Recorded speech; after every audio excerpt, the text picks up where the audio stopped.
Hello friends, welcome back to the fan fiction stories. अगर आपने मेरे चैनल पे अभी तक सब्सक्राइब नहीं किया होगा तो सब्सक्राइब जरूर कीजिए। आज हम लेट मी चेस यू का नेक्स्ट पार्ट देखते हैं। मिस्टर वांग और उनके फैमिली बटलर इबो को लेने के लिए दोपहर के आसपास हॉस्पिटल पहुंचते हैं। 21 साल के होने के बाद इबो ने अपने दम पर रहने का शुरू किया, लेकिन मिसेस वांग चाहती थी कि जब तक उसकी मेडिकल कंडीशन ठीक नहीं हो जाती तब तक वो हाउस में रहने आ जाए। वैसे उसका सारा काम बंद था तो वो इस टाइम अपने फैमिली के साथ बिताने का सोचता है। मिस्टर वांग कहते हैं, तुम्हारी मदर ने डिनर में तुम्हारे फेवरेट डिशेस बनाई है। जब से वो इबो के रूम में आए हैं तब से इबो रूम के एंट्रेंस पे किसी और को ढूंढ रहा था। इबो नोट करता हुआ कहता है, क्या हम पहले मेरे अपार्टमेंट में रुक सकते हैं? मुझे कुछ सामान लेना है। मिस्टर वांग जवाब देते हुए कहते हैं, कोई बात नहीं।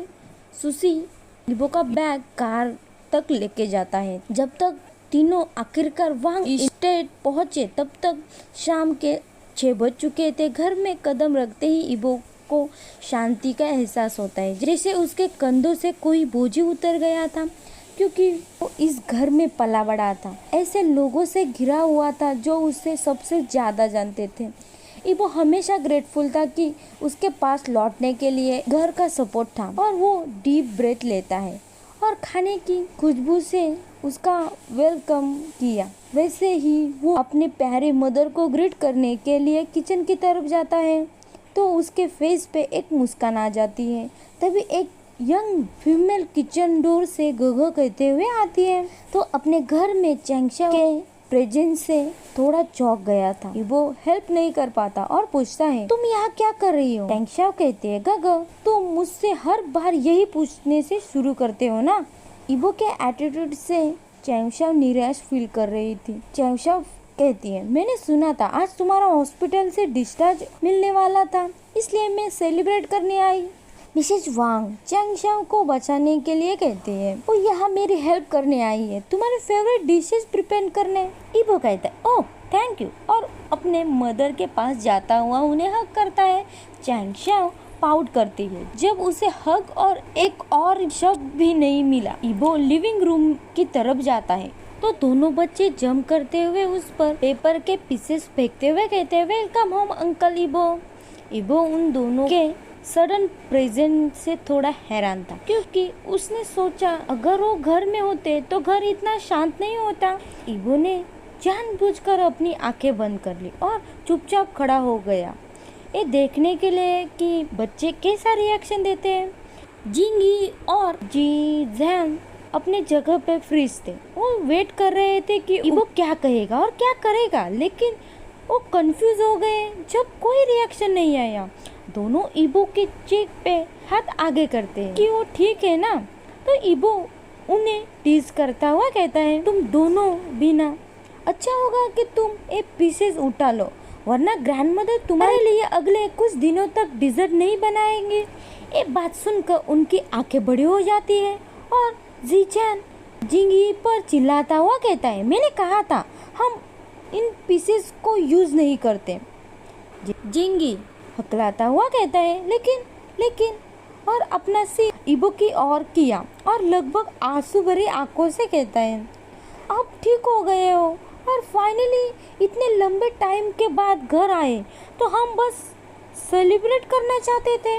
जिंगी रोने से पहले मैंग्याओ कहता है, इबो तुम बच्चों को रुला रहे हो, भगवान को ही पता सिचन ने और उसने कैसे इस बच्चे को क्रिएट किया है जो फूड को अपने लाइफ से ज़्यादा प्यार करता है।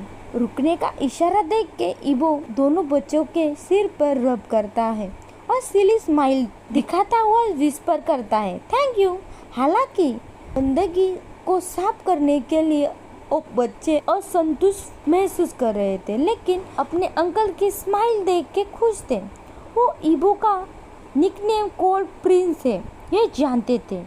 ये उनके लिए चैलेंज था कि वो कैसे इस प्रिंस का वेरियस एक्सप्रेशन शोकेस कर सकते हैं, और ये वार्म स्माइल उनकी हमेशा फेवरेट थी, क्योंकि इबो और उनके दोनों फादर एक्सट्रीमली हैंडसम मैन हैं जब डाइनिंग टेबल सेट हो जाता है तो मिसेज वांग सबको बुलाती है और चैंगशाओ को इबो के पास बिठाती है। मिसेज वांग याद दिलाते हुए कहते, तुम दोनों एक साथ यहाँ आए हुए काफी समय हो गया है। ये बात सुनकर चैंगशाओ ब्लश हो जाती है और मुस्कुराती है। उसे ऐसा लग रहा था जैसे वो अपने इन-लॉज को विजिट करने आई है और इबो की तरफ देखती है जिसे कोई भी फर्क नहीं पड़ रहा था। इबो कहता है, हमारा शेड्यूल मैच नहीं होता, मुझसे ज़्यादा तो चैंगशाओ बिजी रहती है।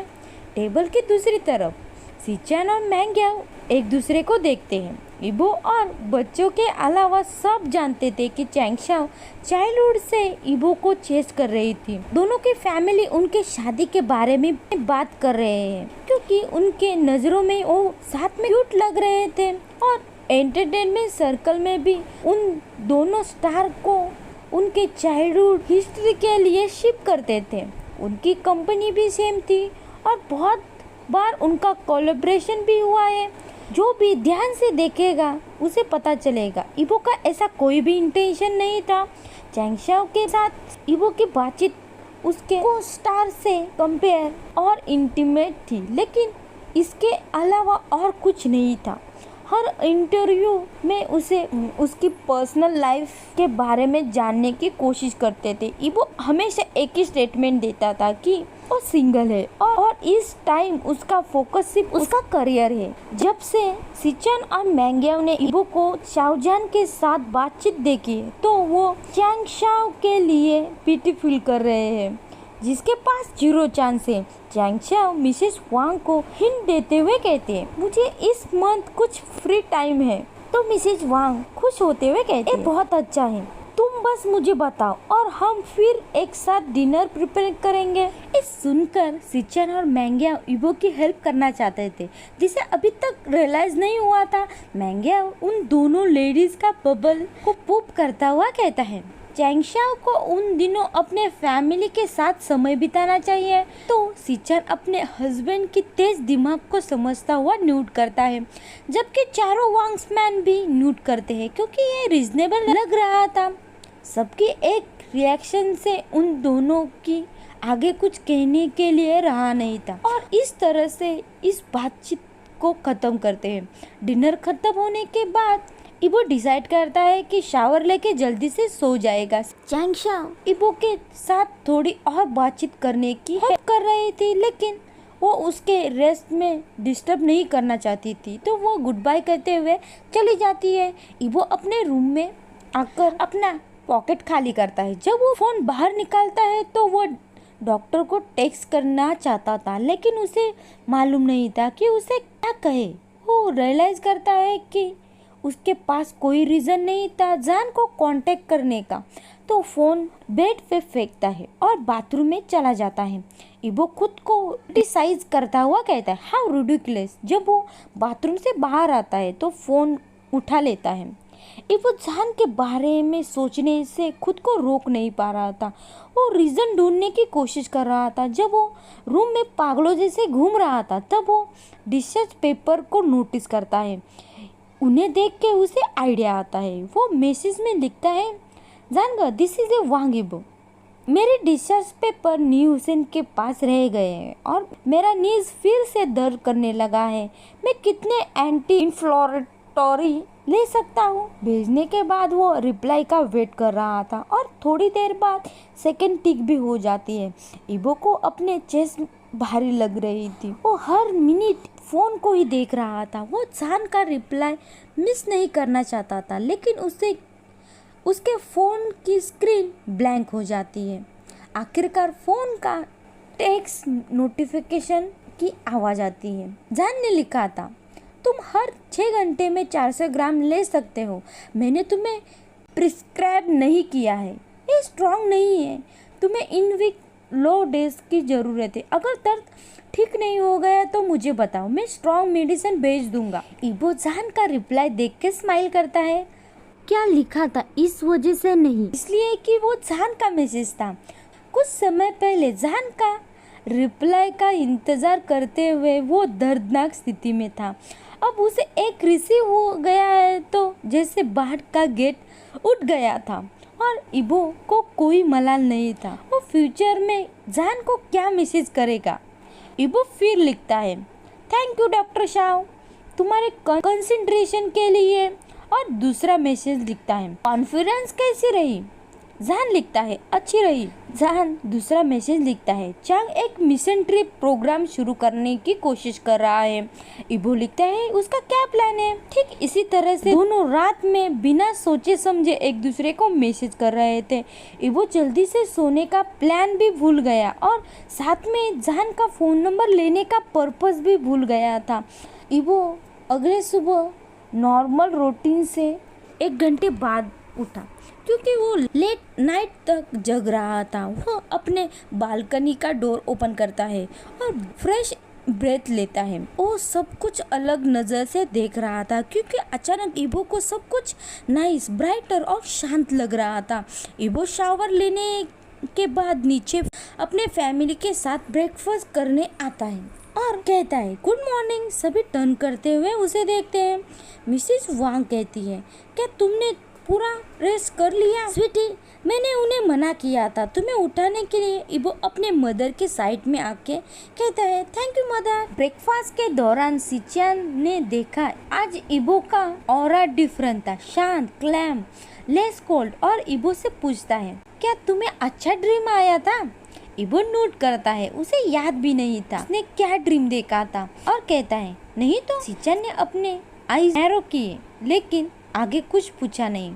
जिंगी ने नोटिस किया था कि इबो चेयरफुल दिख रहा था। सिचियन ड्राइव करते हुए मैंगियाओ को काम पर और बच्चों को स्कूल लेके जा रहा था। जिंगी पूछता है, फादर क्या रात में अंकल इबो के साथ कुछ अच्छा हुआ था? जिंगी के सवाल सुनकर मैंगियाओ सिचियन की तरफ देखता हुआ जवाब देता है, शायद इतने जोर से कहा था कि बच्चों ने भी सुना। सिचियन विस्पर करता हुआ कहता है, मैं गेस कर सकता हूँ किसके रिलेटेड होगा। पहले मैंगियाओ के कंपनी में जाते हैं जो जिंग टेक्नोलॉजी थी। मैंगियाओ जिन जी शॉन का यंगर ब्रदर था। मैंगियाओ जिंग टेक्नोलॉजी को मैनेज करने के लिए हेल्प करता था। उनके फादर फॉरेन के न्यू ब्रांच पर फोकस कर रहे थे। जिंगशाओ उसका ब्रदर इन लॉ है तो वो सिचियन नेचुरली उसकी वाइफ को भी जानता था जो जान यानली। हालांकि ये नहीं जानता था कि जान का उस फैमिली से स्मॉल कनेक्शन है क्योंकि वो बिजी शेड्यूल के कारण जिंग शॉय और यांग यानली के वेडिंग अटेंड नहीं कर पाया था। सिचियन का दूसरा स्पॉट गुसु मिडिल स्कूल था जो गुसु हाई स्कूल के सामने था। सिचियन काम करता था। यांग यानली और जी कार से निकल कर कहते हैं, have a good day father.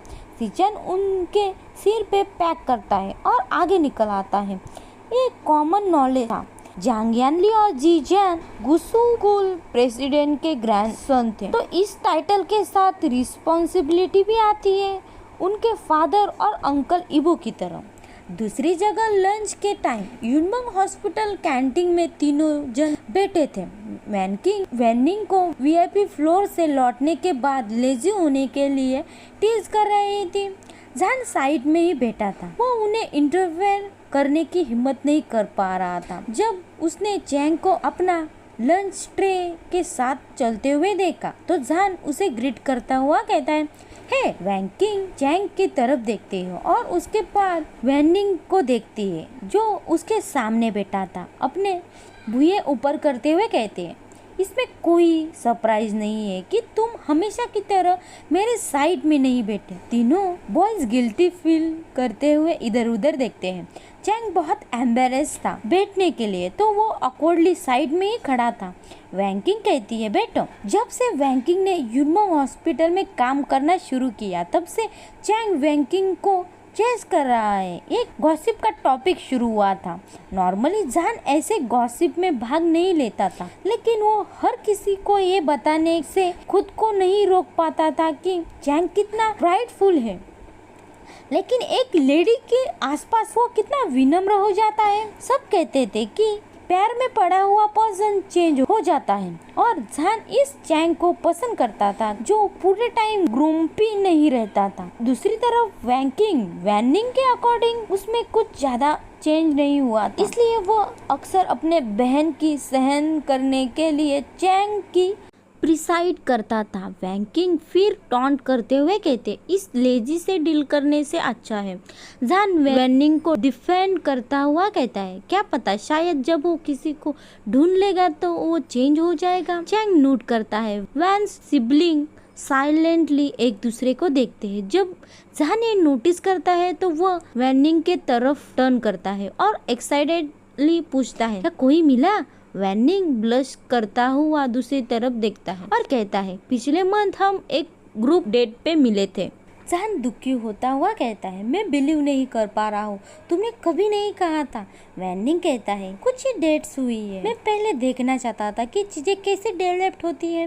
Banking कहती है, डोंट वरी, मुझे सिर्फ इसलिए पता चला क्योंकि सिजोई ने पिछले वीक उन्हें एक साथ देखा और डिनर के समय मैंने वैनिंग से पूछताछ की। जाहिर तौर पे दूसरा पर्सन सिजोई का म्यूजिक टीचर है। चैंग कहता है, कितनी छोटी दुनिया है। उसी दिन बाद में सिचैन एथलेटिक कोच नी हुसैन का बड़ा भाई नी मुंजे को ढूंढता हुआ टीचर लाउंज में आता है क्योंकि इबो के इंजरी की वजह से नी हुसैन के पास फ्री टाइम है। वो तीनों प्लस मैंग्याओ एक साथ मिलने का प्लान करते हैं। आज रात वो मिलने का प्लान कर रहे थे लेकिन उन्होंने अभी तक कोई प्लेस डिसाइड नहीं किया था। स्कूल खत्म होने के 1 घंटे बाद नी हुसैन नी मुंजे और सिचैन को लेने पहुंचा। तीनों रेस्टोरेंट में पहुंचते हैं तो मैंग्याओ ऑर्डर दे रहा था।